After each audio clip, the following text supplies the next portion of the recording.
Ladies and gentlemen, I'm at Collectible Stampede. My guest, Sir Samurai. Sir Samurai, how you doing today? How y'all doing? You're all right, brother? He's a really big guy in really bright, colorful trunks. Whew. Tired out from all the YMCA dancing? You know. Well, that too. Yeah. Man's gotta dance. A man has to dance. There might be some dancing in this podcast. We don't know. So let's get into it. You started in wrestling as a ring announcer, then you've obviously transitioned into being an in-ring competitor.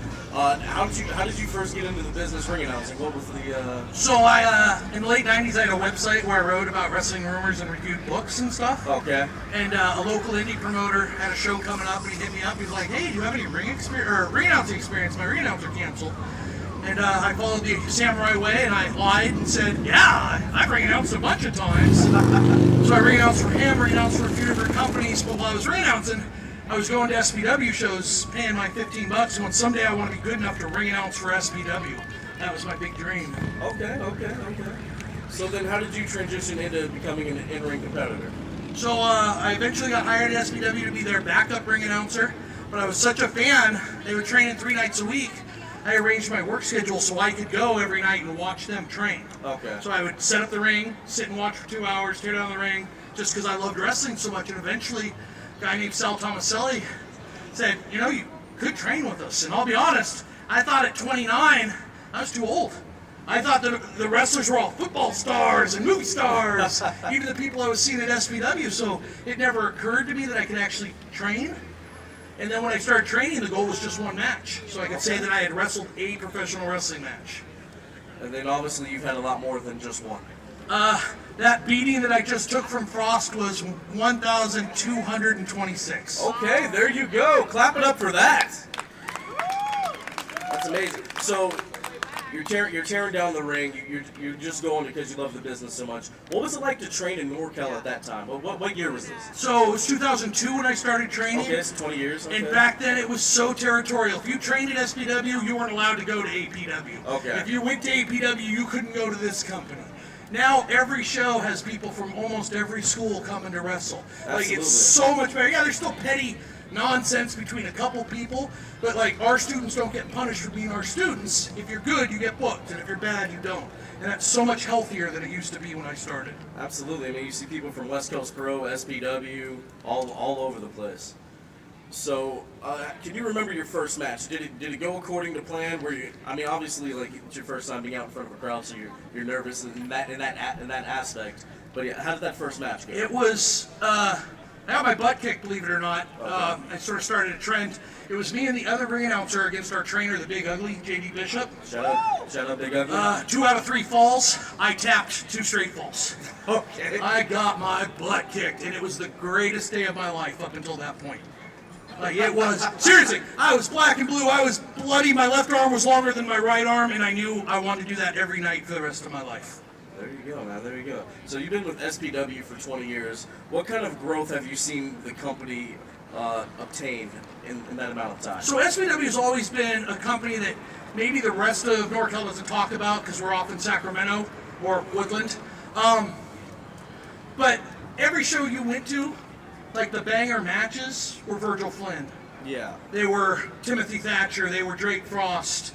Now, any show you go to, West Coast Pro, the backbone of their shows are our crew. And now we've got J.R. Kratos in Japan, Jeff Cobb in Japan, Timothy Thatcher in Japan, Bonsai Bruce reffing on SmackDown, Jack Cartwheel taking over the world. So what what SPW now is, it's the place that quietly makes stars. Okay. Underrated promotion.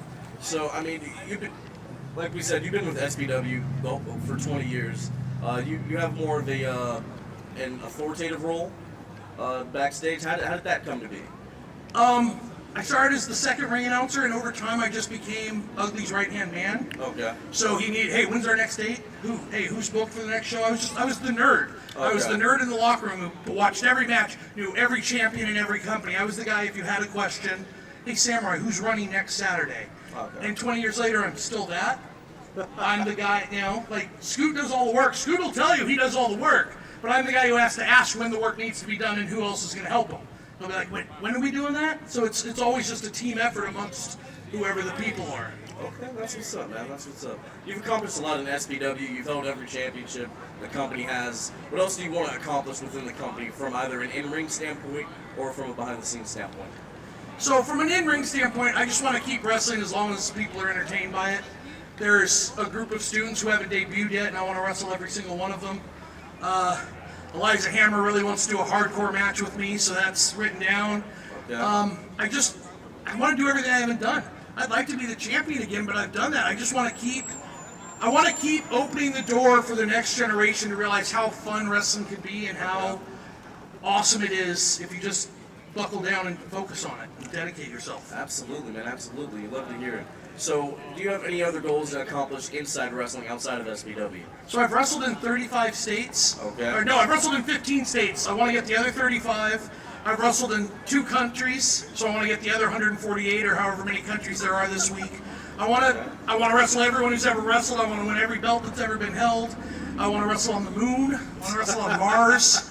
I want to be the first guy to get beat up by an alien. Like, I want to do it all. I'm 20 years in and I'm just warming up. I want to see how much I can do before I'm done. Hey, there we go. You love to hear it. You love to hear it. Now, this is the rapid fire portion of the interview. I'm going to ask you a question. First thing that comes to your mind. Favorite wrestler of all time? Mick Foley. Okay. All right. I knew it. Somebody's yelling they knew it. Is that Scoot? It's Scoot. Shout out Scoot. Favorite match of all time? I have a lot of different ones, but one I make most of the students watch is CM Punk versus Colt Cabana in Punk's farewell match, where they do 2 out of 3 falls, and they do comedy, they do hardcore, they do the best technical, they do every style of wrestling. Okay. And Punk, who's known for being a very serious, angry individual, comes to the ring crying because he's so emotional. Oh, and to me, yes. that sums up all pro wrestling. Everything you can want in that match. Hey, I love it. I love it. Favorite match you've had? Probably me, Frost, and CJ Curse in a 60-minute hardcore Iron Man match in which Frost broke 2 ribs 23 minutes in and didn't even slow down. That's a match of pride because a lot of people can't go an hour. And then after that match was over, Timothy Thatcher came out and he and I wrestled in a singles match. So I think I went 1 hour and 10 minutes. Okay. That's a high benchmark. Wow. That's the longest in a period of time for sure. And then favorite opponent you've had? I can't just say one favorite opponent. So from the SPW crew, I love everyone at SPW. Scoot, Timmy, Frosty, Virgil, all of them. So what I'll give you is my favorite my circle opponent, Okay. and that's Jekyll's the Jester. Because that dude will out-stupid me any day of the week, and I'm pretty stupid. And he'll be like, what if we lit the building on fire? And I'm like, can we? So he just always challenges me and makes me work harder and never lets me just take it easy. He's like, hey, I want you to come off the stage. I want you to come off the rope. And I'm like, I don't think I can do that. And he's like, well, you'll find out. Hey, you dove off the stage at BTW. That was all him. That was all him. It was a great dive. It was fantastic. And lastly, Hot Tub Time Machine. There we go. This is his favorite. This is his favorite question. Hot Tub Time Machine. If you could travel back in time to any match or event in wrestling history, what would it be and why?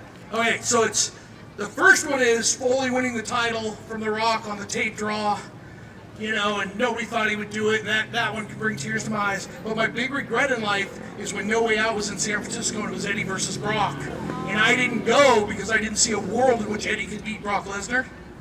Because Eddie, as much as Foley's my number one, Eddie's my number 1.5. Those are the 2 guys I patterned myself off of, and I hate that I could have been there the night that Eddie won the title, and I went, nah, it's Brock Lesnar, I don't care.